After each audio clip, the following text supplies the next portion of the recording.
Think about the last time someone held you when you needed it. Not a quick, polite hug. A real one, the kind where someone pulls you in and just holds on. Something in your chest loosens. Your breathing slows. A knot you did not even know you were carrying quietly comes undone.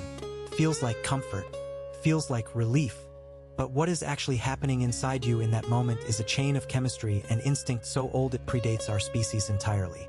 We treat a hug as a simple social gesture. A greeting. A goodbye.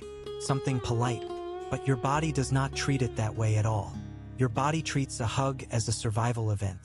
And by the end of this, I am going to show you the strangest part of all, why a hug can literally slow your heart, dull physical pain, and why a machine built to squeeze cattle ended up changing how we understand the human need to be held. Stay with me because that last one is stranger than it sounds. Let us start with what happens under the skin. The moment another person wraps their arms around you and holds on, pressure receptors all across your skin light up. These are nerve endings that respond to gentle, sustained touch, and they send a signal racing up to a small, ancient structure buried deep in your brain. And that structure responds by releasing a hormone. You have probably heard its nickname, the love hormone. Its real name is oxytocin, and calling it the love hormone actually undersells what it truly does. Because oxytocin is not really about romance. It is about safety. It is the chemical your brain uses to say, you are not alone, and you are not in danger. When it floods your system, it does something remarkable. It turns down the volume on your body's stress machinery. Your levels of cortisol, the main stress hormone, begin to drop. Your heart rate slows. Your blood pressure eases.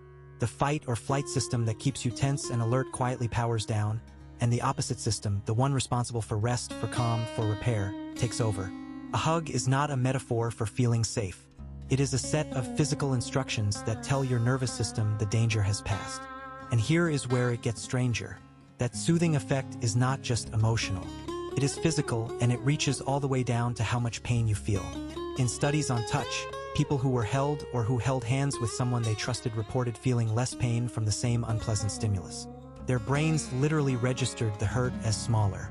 Being held does not just make you feel better about pain. It appears to turn the pain itself down. Think about that the next time you instinctively reach to hold someone who is suffering. Your body already knew this long before any scientist measured it. But to understand why we are built this way, you have to go back. Far, far back to a time before comfort was a luxury. Because for our ancestors, being touched was not a nicety. It was the difference between life and death. Picture a newborn human. Compared to almost any other animal, we arrive helpless. A baby deer stands within an hour. A human infant cannot walk, cannot cling, cannot feed itself, cannot regulate its own temperature for years. For our entire evolutionary history, a human child survived only if it was held, constantly, by someone who would not put it down. And so evolution did something clever and a little ruthless. It made touch feel like safety, and the absence of touch feel like alarm. A held infant releases oxytocin, calms and thrives. An infant left untouched floods with stress hormones and cries out, because in the ancient world, a baby that was not being held was a baby in mortal danger. That wiring did not disappear when you grew up. You are still running it right now. And we know, tragically, what happens when that need goes unmet. In the middle of the 20th century, there were orphanages where infants were fed and cleaned but rarely held. They had food, they had shelter, and yet they wasted away. Many of them died, from nothing more than the absence of touch. Doctors gave the condition a name, but the cause was brutally simple. A human being, especially a small one, is not built to survive without contact. We do not merely enjoy being held. On some level, we are built to need it. Now, remember that strange promise I made at the start, the machine built for cattle. This is one of the most unexpected turns in the whole story of human touch. There was a scientist named Temple Grandin, who is autistic, and who as a young woman found human hugs overwhelming rather than soothing. But she still craved the calm that deep pressure brings. So she noticed how cattle being led through a squeeze chute, a device that gently holds them still with firm, even pressure on both sides, would suddenly grow calm. And she built a version for herself. A machine that could hold her firmly and evenly on her own terms. That squeeze machine went on to inspire deep pressure therapy, now used to soothe anxiety in people around the world, from weighted blankets to therapeutic vests. It is a stunning idea. The calm you feel in someone's arms is so fundamental, so physical, that it can be delivered by a machine. The feeling of being held is not really about who is holding you. It is about the pressure, the safety, the ancient signal itself.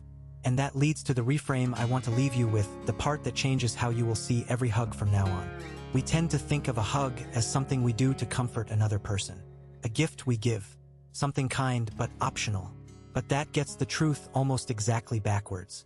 A hug is not a social nicety layered on top of who we are. It is a biological tool older than language, older than humanity itself, and it works in both directions at once. When you hold someone, their oxytocin rises, and so does yours. Their heart slows, and so does yours. You are not just delivering comfort. You are both dropping back into the same ancient state of safety together, the way our ancestors did, huddled against the cold and the dark. A hug is not politeness. It is two nervous systems reminding each other that they are not alone. It is one of the oldest technologies our species ever had for staying alive, and we still carry it in our arms every single day, mostly without noticing. If you find it strange and beautiful that the reasons behind what you feel run this deep, this is exactly the kind of thing we explore here. Stay a while and follow along. So the next time someone holds you, and you feel that knot in your chest quietly come undone, know that you are not just being comforted. You are being answered. Something in you that is hundreds of thousands of years old is hearing the only message it was ever truly built to receive. You are safe. You are held. You are not alone. And for a few seconds, every part of you that remembers the cold and the dark finally, quietly rests.